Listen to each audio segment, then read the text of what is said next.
Hey friends, and welcome to our LakePoint Kids online family experience. I'm Miss Rachel, and I'm so happy you stopped by. Miss Rachel, did you grow or something? You seem a bit taller today. Oh no, Pastor Ethan. I'm actually just standing on a stool, see? Why? Well, I've always been afraid of heights, and so I'm trying to conquer it. I started off small standing on this stool, but now it's time to bring it up a notch. I'm gonna stand on the stepladder. Miss Rachel, do you really need to do this right now? It's kind of hard to film you like this. Oh, Pastor Ethan, I think it's important for our friends to see me trying to overcome my fears. You know, sometimes you just need to do things step by step. Hey, step by step, that's a ladder joke because I'm on steps, get it? Yeah, hilarious. Are you just about ready to get off the stepladder now? Yes, I think so. I feel like I'm doing okay on this step. Good. Now we can move on with the show. Actually, it's time to move on with the next ladder. Seriously? Of course. Here I go. Oh, ow, my head. Oh, I don't think I need to go all the way to the top. Oh, you know, a little nervous up here. It's a little taller than I expected, but you know, it's kind of cool. Pastor Ethan, you look really small right now. I can see really, really far away. How tall do you think I am up here? I don't know, like 9 or 10 feet? Wow, that's pretty cool. Maybe it's not that scary being way up high. Are you done with this now? Well, I'm done with this ladder for now. But I have a scissor lift coming in about an hour. But that should give us enough time to get on with the video. All right, friends, let's talk. What was I showing when I tried to face my fear of heights? It starts with a C. Is it craziness? Ha ha, no, courage. That's what we're gonna be talking about all month long. So let's review again what courage is. Courage is being brave enough to do what you should do even when you're afraid. I'll count to 3 and then we'll say it together. 1, 2, 3. Courage is being brave enough to do what you should do even when you're afraid. And do you remember our Bible verse that talks about having courage? It's from a book in the Old Testament called Joshua. Here's what it says. Be strong and brave. Do not be afraid. Do not lose hope. I am the Lord your God. I will be with you everywhere you go. Joshua 1, verse 9b, Nerve. We are never alone, friends. We've always got God with us. God who is all-powerful and all-knowing and able to do all things. This is a good verse to remember, so we're going to leave it up on the screen right now. If you're at home, press pause and try saying it in 3 different accents. If you're at LakePoint with us today, turn your attention to the stage.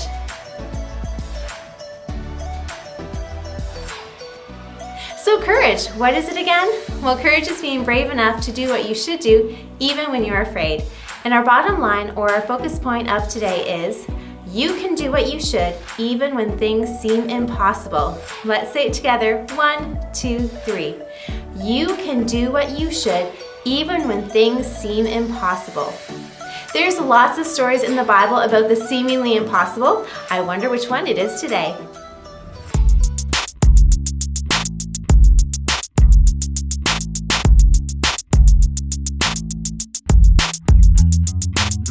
Welcome to the So-and-So Show. I'm Brandon, that's John, and we are excited about today's show. Yes, we are, because we're talking about courage. That's right, and today we have a very special guest, and I have to say, I am extremely excited about this. I'm a big fan. I even brought along, I brought the, oh man, I forgot something that I want him to sign. I'll be right back, cover okay, for me. okay, I'll be right back. I guess I'll just, was that a knock at the door? Brandon, I think he's here. Okay, please welcome someone who knows stuff. Someone who knows stuff. Someone who knows stuff?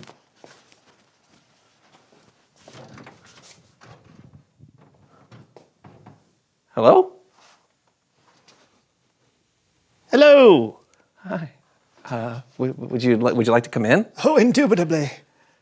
and have a seat? Oh, yes, that would be most appreciated. Now?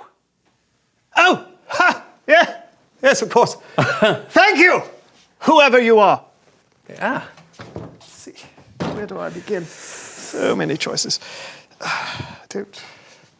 What if I mess up? I don't. Whoa. Most appreciated. Thank you. Thank you. I'm sorry. But what did you say your name was? It's John. Ah, thank you, Super John. Or do you prefer John Man? Just John is fine. Very good. Just John. Thank you for the hospitality. Actually, do you know why I've been summoned? I'm not going to have to do anything serious or alarming, am I?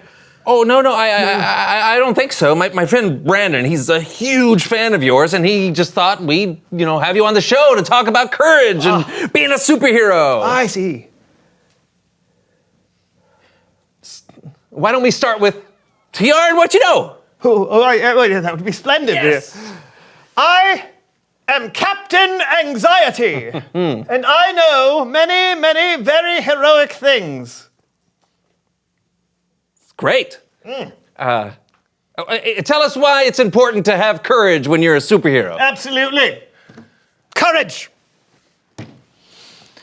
You know, that's not really my strong suit. It's not my speciality, if you will. I am more of a person who likes to run, hide, and scream like a fainting goat. Like, oh. That's really my modus operandi, if you will.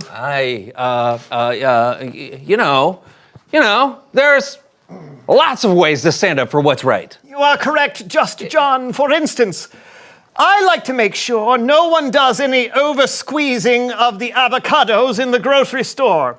You can make sure they're ripe, but any more than that and you've crossed the line. Sure.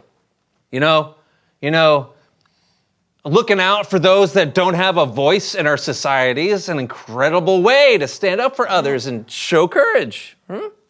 So what do you usually tell the over-squeezers? Yeah. I don't usually say anything. I don't want to step on anyone's toes. So what I do is usually stare at them with my ubiquitous eyes of judgment. That usually elicits the desired response. Oh, yeah, I bet. Don't take this the wrong way.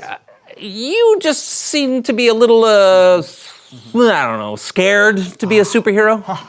Not a truer word was spoken, Just John.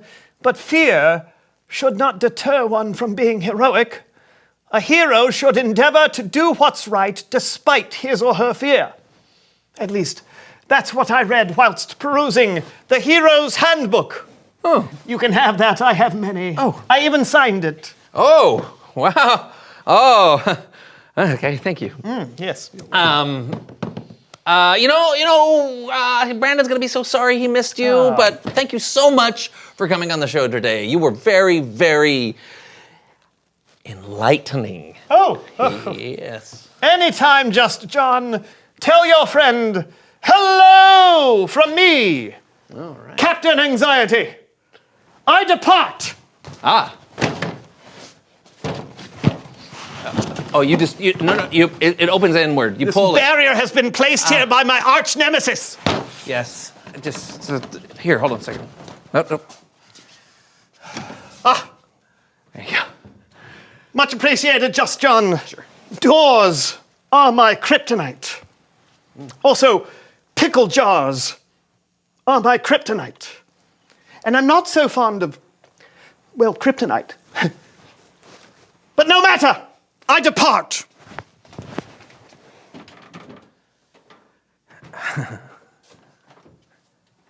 Oh, watch out for that parking meter. Okay. Is he here? Oh, you just missed him. What? Oh, man. I knew I was taking too long. What did he say? He talked about, when he first came in, he was really nervous. Oh, yeah. And scared. Oh, but he had some amazing things to say about not letting his fears keep him from being a hero. Well, he is Captain Anxiety after all. I knew he'd be a great guest. Oh, he also told me to tell you hello. Yeah? And he gave me this to give to you. The Hero's Handbook. Oh, and he signed it. Apprehensively yours, Captain Anxiety. This is the greatest day of my life. Oh. It's Bible story time with Kellen.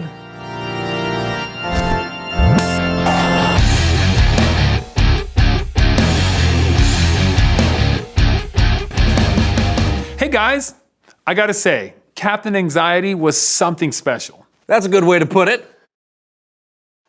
What have you got for us today? Well, as Captain Anxiety demonstrated, sometimes heroes aren't the ones you usually think of.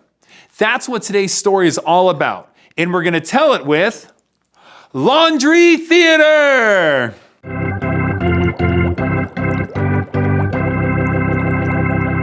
Today's story comes from the book of 1 Samuel in the Old Testament. The Israelites had a king named King Saul, but instead of doing what God wanted him to do, Saul did what Saul wanted to do. So God decided there should be a new king and told one of his prophets, a priest named Samuel, to go and find one. So Samuel traveled to Bethlehem to meet with a man named Jesse. He informed him that one of his sons would be the new king of Israel. Now the first son, Eliab, definitely looked like a king.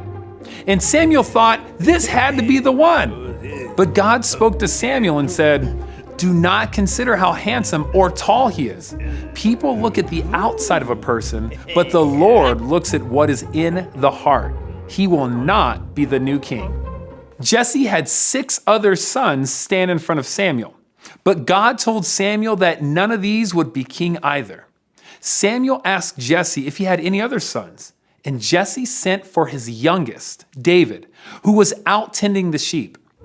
Now, David was extremely young and smelled of animals. He was far from looking like a king. But once again, God looked in David's heart instead of his appearance and knew that this would be the next king. Now, David was not king yet. He was still tending his father's sheep. And King Saul, well, he had no clue that a new king had even been lined up. You see, Saul was busy trying to stop an invasion from the Israelite enemies, the Philistines, and Saul had run into a problem. A 9-foot tall problem named Goliath. Goliath was a soldier for the Philistines, and every day Goliath would walk down into an open field and offer a challenge of single combat to any Israelite. If anyone could defeat Goliath, the Israelites would win the war. Unfortunately, the Israelites were terrified, and no one was brave enough to face Goliath. This went on for 40 days in a row. Finally, David was sent to the front lines of the battle to bring his brothers some food. When David arrived, he heard Goliath's challenge, and he was angry that no one had offered to fight him. When King Saul heard that David was volunteering, he sent for him, but quickly told David that he was way too young. But David insisted. He told Saul that he had fought lions and bears to protect his father's sheep, and that he would fight this giant to protect Israel. God had saved him from wild beasts, and God would save him from Goliath. So Saul agreed and let him face the giant, and he gave David his own armor to wear. But it didn't fit. Instead, David went to the riverbed and chose 5 smooth, small stones to be his only protection. The next time Goliath made his challenge, David stepped right in front of him and faced the giant.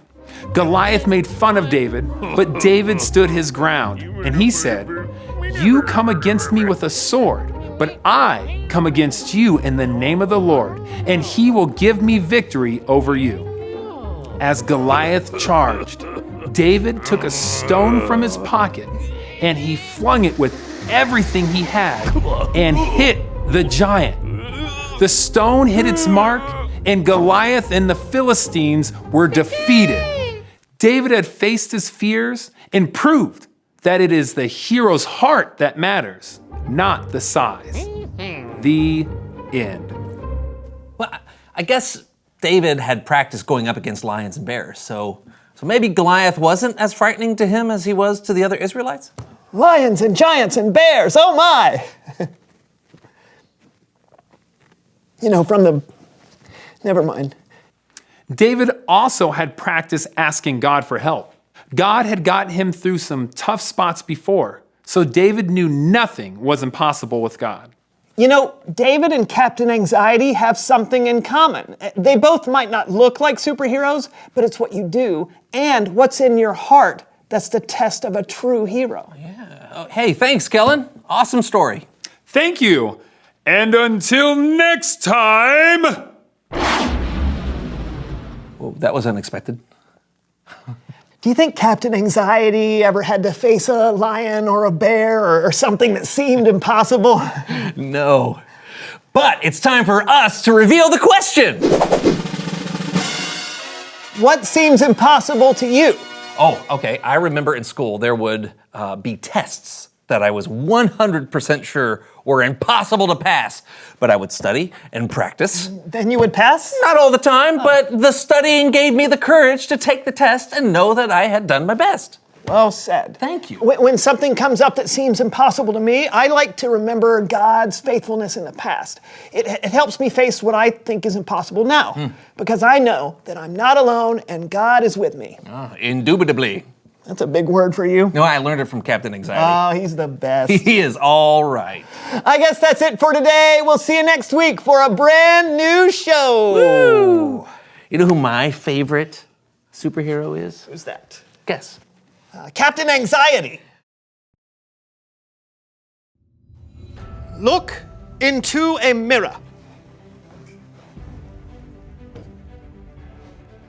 and tell yourself you are loyal and give constant support and allegiance.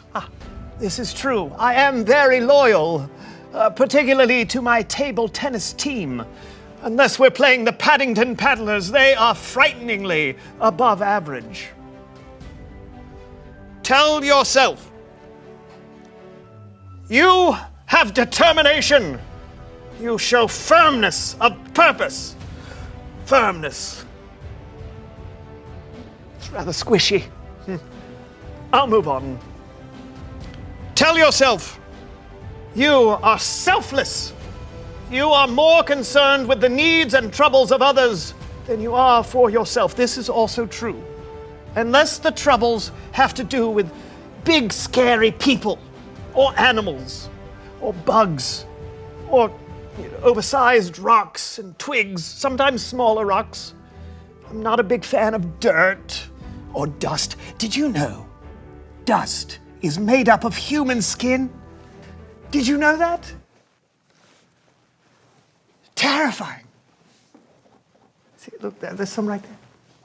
That could be you. Ah!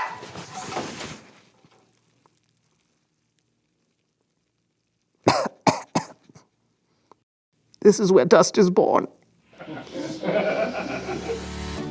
David and Goliath is an awesome story, but you know what? God can do the impossible inside of your life too. Sometimes it can seem like we have giants in our lives. Now, no, not 9-foot-tall Goliaths stomping around with a spear, but giants living inside of us that we can't get rid of. Maybe giants of selfishness, or giants of mean words that we say without thinking, or giants of anger, or fear, or lying, or impatience, or whatever seems impossible for you to fight on your own. God wants to help you fight those giants because He cares about you and what's happening inside of you. God wants you to be more like Him, and so He'll help you get rid of those giants in your life. Talk to Him about it. Practice learning Bible verses that apply to your situation. Ask a trusted person for help. Listen to worship music. And remember, don't get discouraged. God is there with you, and just like He helped David defeat Goliath, He can help you face anything you're going through.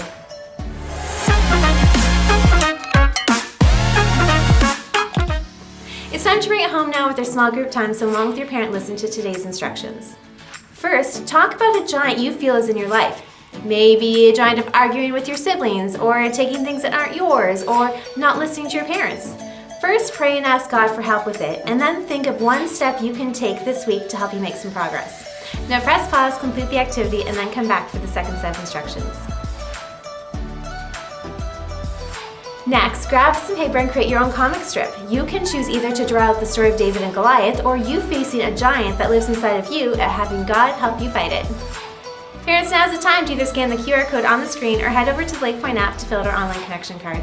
Signing our guest book lets us know who is watching and helps us stay connected to you. It also allows you to sign up for our latest LakePoint initiatives and opportunities. So kids, while your parents are busy doing that, why don't you see how tall of a tower you can build in just 60 seconds?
Just a reminder that you can go back and watch your favorite LakePoint Kids online family experiences on our YouTube channel or on our LakePoint app in the Family Resources section. Thanks for tuning in today, friends. I'll see you again next week. Same time, same place. Remember, you can do what you should even when things seem impossible.